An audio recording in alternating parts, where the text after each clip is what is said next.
Emmanuel Macron devait l'annoncer en Béarn aujourd'hui, mais c'est devant les salariés de Safran dans le Val-de-Marne qu'il a confirmé la nouvelle. L'implantation à Pardis d'une usine de fabrication de biokérosène baptisée Biotijet.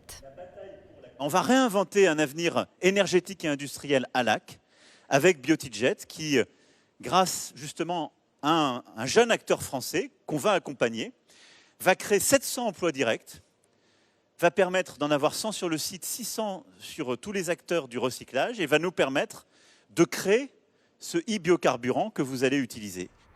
L'unité de Pardis sera construite dès 2025 sur les 45 hectares de la friche industrielle de Yara, encore en cours de dépollution. Un investissement d'1 milliard d'euros réalisé par la société lyonnaise Élise Énergie, spécialiste des molécules bas carbone. À la clé, la création de 800 emplois directs et indirects sur le bassin de Lacs, début de la production en 2028. Depuis la découverte du gaz, début des années 50 et le début de son exploitation, il n'y a pas eu d'investissement, je dirais, de manière majeure comme celui qui est annoncé aujourd'hui. On parle d'1 milliard pour Biotijet et puis il y a les autres investissements sur le e-méthanol et sur la production d'hydrogène à Mourenx.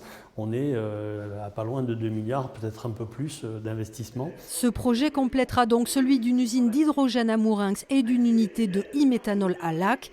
Un enjeu important au niveau national. La France veut devenir leader européen dans la production de carburant bas carbone.